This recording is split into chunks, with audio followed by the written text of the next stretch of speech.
Assalamualaikum warahmatullahi wabarakatuh.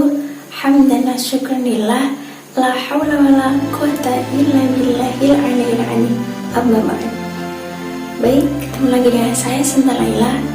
Di video kali ini saya akan membahas ayat dan hadis tentang peserta didik. Nah, seperti sudah kita ketahui bersama bahwasanya peserta didik itu adalah seseorang yang belum tahu apapun, kemudian ia ingin mengetahui hal tersebut. Nah, sama halnya dengan murid belajar dengan guru. Nah, ngomongin soal peserta didik nih, sebelumnya peserta didik itu adalah seseorang yang lahir dari rahim seorang ibu, dan dia itu masih suci ya, masih fitrah, dia masih lemah, belum bisa mengetahui apapun dan dia tidak tahu apapun. Nah, terdapat pada surat An-Nahl ayat 78. A'udzubillahi minasyaitonirrajim. Bismillahirrahmanirrahim. Wallahu akhrajakum min butuni ummahatikum la ta'lamuna syai'a wa ja'ala lakumus sam'ata wal absara wal af'idata la'allakum la tashkurun, yang artinya, dan Allah mengeluarkan kamu dari perut ibumu dalam keadaan tidak mengetahui sesuatu hal apapun, maka Dia Allah memberikan pendengaran, penglihatan, hati nurani agar kamu bersyukur. Nah, dari surat An-Nahl ayat 78 tadi mengatakan bahwasanya seseorang itu lahir dan dia itu belum tahu apapun. Nah, di sini ada sabda dari Nabi Muhammad SAW yang artinya, tidaklah anak yang dilahirkan itu kecuali membawa fitrah atau cenderung percaya kepada Allah, maka kedua orang tuanya lah yang menjadikan anak tersebut beragama Yahudi, Nasrani, Majusi, dan lain-lain. Hadis riwayat Muslim. Nah, untuk itu dari bayi ya kita belum tahu apapun, kemudian kita melanjutkan ke jenjang peserta didik, yang mana peserta didik itu memiliki beberapa definisi ya. Dari definisi menurut Undang-Undang Nomor 20 Tahun 2003 menjelaskan bahwasanya peserta didik adalah anggota masyarakat yang berusaha untuk mengembangkan potensi diri melalui proses pembelajaran tersedia dari jalur, kemudian dari jenjang dan proses pembelajaran atau jenis-jenis pembelajaran tertentu. Nah, dari definisi perspektif dari pendidikan Islam secara etimologi yaitu orang yang menghendaki atau orang yang berkeinginan. Secara terminologi ialah seseorang yang mencari hakikat ya, atau himbauan atau bimbingan atau arahan ya, dari pendidik atau pembimbing yang spiritual atau mursyid. Nah, dari teori barat mengatakan bahwasanya peserta didik adalah individu yang tumbuh berkembang, entah itu dari segi fisik, psikologis, sosiologis, religion, untuk menaungi kehidupan dunia dan akhirat. Oke. Maka dari itu kita sebagai peserta didik harus tahu diri ya. Kita harus mencari ilmu karena ilmu itu sangat luas. Seluas lautan melebihi malah, sedalam lautan melebihi malah. Nah, seluas daratan itu melebihi. Jadi ilmu itu tidak bisa diperkirakan. Nah, untuk itu kita sebagai peserta didik itu harus menuntut ilmu yang banyak, mencari ilmu ya, meskipun itu dari teman atau dari siapapun, entah itu hal yang belum kita ketahui meskipun itu sedikit. Nah, maka dari itu kita sebagai peserta didik harus tahu diri.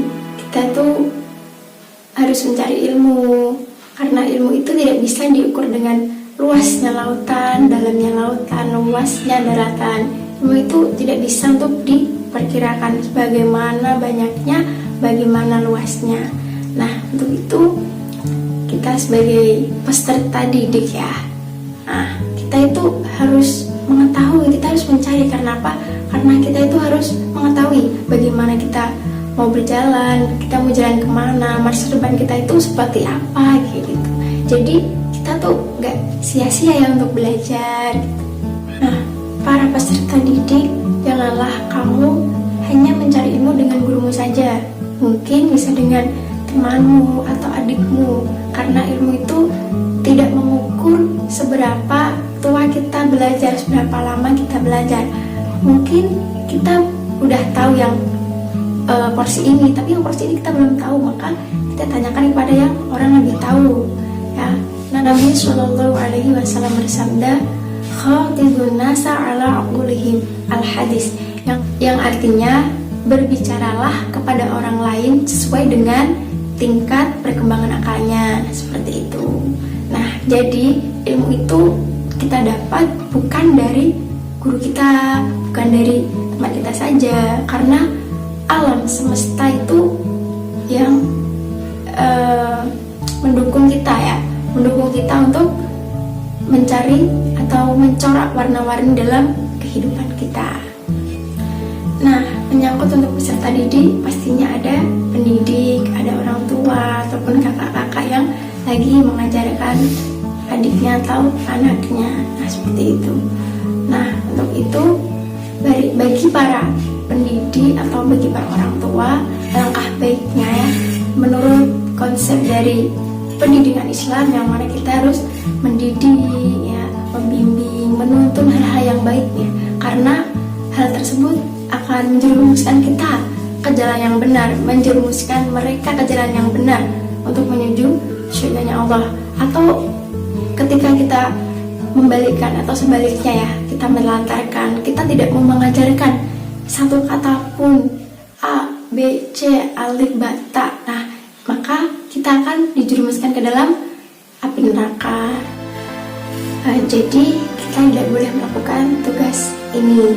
Nabi Shallallahu Alaihi Wasallam bersabda, "Akramu abnaakum wa ahsinu adibahum", yang artinya muliakanlah anak-anakmu, didiklah mereka dengan baik. Hadis riwayat Ibnu Majah, yang mana dari didikan orang tua, maka peserta didik itu ikut mengimbangi ketika dia proses untuk belajar. Jadi kita juga sebagai peserta didik harus tahu bagaimana alur kita untuk maju, bagaimana kreativitas kita untuk mengetahui hal tersebut, seperti itu.